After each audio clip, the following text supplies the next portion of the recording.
Bank unions के banner तले आज राष्ट्रव्यापी हड़ताल पे हैं सारे बैंककर्मी जो है लगभग 10 लाख बैंककर्मी जो है आज पूरे देश में राष्ट्रव्यापी हड़ताल पर है। जो राष्ट्रीयकृत बैंक जो है जिनका जो निजीकरण के देश में सरकार जो है निजीकरण की तरफ बढ़ रही है, हम उसका विरोध करते हैं। निजी क्षेत्र के जो बैंक है उनका जो पूंजी है उसको कुछ पूंजीपतियों के हाथ में देना चाहती है, हम उसका विरोध करते हैं और हम इसका बिल्कुल कड़े इसके साथ संज्ञान कर लेते हैं। और आगे हमारी आज और कल जो ये 2 दिनों की सांकेतिक हड़ताल है, अगर हमारी मांगे पूरी नहीं होती तो हम इससे आगे बढ़ने की कोशिश करेंगे। अगर निजीकरण सरकार करती है तो आप लोगों का जो इस वक्त 1,20,000 करोड़ जो रुपया है, वो जो पब्लिक मनी है, वो निजी हाथों में चला जाएगा। और जिसका जो है निजी हाथ अपने भलाई के लिए उसको इस्तेमाल करेंगे। और जो सरकार की जो पॉलिसी है और जिसमें हम ये चाहते हैं कि लोगों की भलाई हो, लोगों का पैसा लोगों के इसके काम में लगे, वो उससे छूट जाएंगे। और जो इतना जो है देश में जितनी आर्थिक व्यवस्था हमारी जो खराब हो रही है, उसके लिए निजीकरण का जो है बहुत बड़ा एक फैक्टर है जो जिम्मेदार है।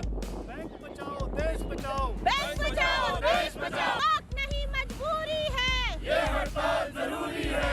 बैंक बचाओ देश बचाओ, बैंक बचाओ देश बचाओ, हक नहीं मजबूरी है, ये हड़ताल जरूरी है। शौक नहीं मजबूरी है, ये हड़ताल जरूरी है। सबसे बड़ी मांग है जो सरकार की जो निजीकरण की नीति चल रही है, वो हमारे देश के और हमारे बैंक के भी विरुद्ध है। जैसा कि आपको मालूम है कि यूएफपीयू के कल 15 तारीख को मीटिंग हुई थी, वो फेल होगी। सरकार जो अपनी बात पे अड़ी हुई है कि बैंकों को प्राइवेटाइजेशन किया जाएगा, जिसमें ख़ासतौर में शुरू में 2 बैंकों के बारे में प्राइवेटाइजेशन के बारे में बोला गया है। तो इसी के अगेंस्ट जो है हमारे सभी बैंक अधिकारी और कर्मचारी आज इकट्ठे हुए हैं। इसका हम विरोध कर रहे हैं क्योंकि बैंकों का निजीकरण जो है आम जनता के विरुद्ध भी है। क्योंकि जो बैंकों का नेशनलाइज किया गया था वो देश की आर्थिक स्थिति और लोगों के अनुसार किया गया था, लेकिन जो मौजूदा सरकार है वो बैंकों को जो निजीकरण करने जा रही है, ये बिल्कुल घातक है। और हमारी जो जितने भी हम लोग इकट्ठे हुए हैं, हमारी इसी के अगेंस्ट जो है हमारी कॉल है कि हम 2 दिन अब स्ट्राइक करेंगे ताकि सरकार को जगाया जाए कि बैंकों का जो निजीकरण का बिल है वो लोकसभा में पेश ना किया जाए। सबसे बड़ा जो नुकसान होगा वो आम ग्राहकों को होगा, क्योंकि हमारा जो देश है वो अधिकतर जो है ग्रामीण क्षेत्र में बसता है।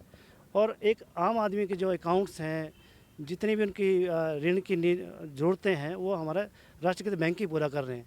जबकि आप देख रहे हैं कि प्राइवेट बैंक है वो लगातार डूबते जा रहे हैं। कुछ बैंक आपने देखा ना, पिछले साल भी पीएमसी बैंक घोटाला हुआ है। इस तरह के कई तरह के घोटाले सामने आ रहे हैं।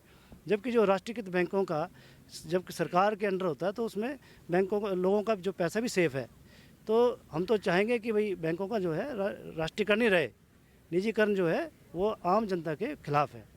सर, सबसे पहले तो मैं ये कहना चाहूँगी कि नेशनलाइजेशन जो हुआ था उसका यही एक मोटो था कि बैंक्स जो हैं आउट ऑफ रीच जो हमारा है रूरल एरिया में जो बसता है, एक आम आदमी तक बैंक का पहुंच होनी चाहिए। ठीक है, आम आदमी को भी बैंक की सुविधा मिलनी चाहिए। पर अब निजीकरण से ये लगता है कि बैंक जो है, जो आम आदमी सुविधा ले रहा था, वो भी उनके हाथों से छीनी जा रही है। निजीकरण होगा तो मनमाना पैसा, मनमाने चार्जेस वसूले जाएंगे।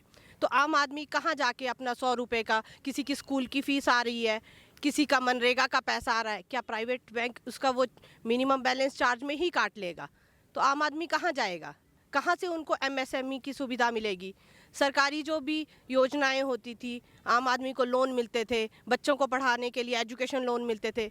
तो प्राइवेटाइज जो बैंक हैं वो ये सुविधाएं नहीं दे पाएंगे और आउट ऑफ रीच हो जाएगा वो आम पब्लिक से। ठीक है, तो निजीकरण का हम इसीलिए विरोध कर रहे हैं कि पैसा सुरक्षित नहीं रहेगा।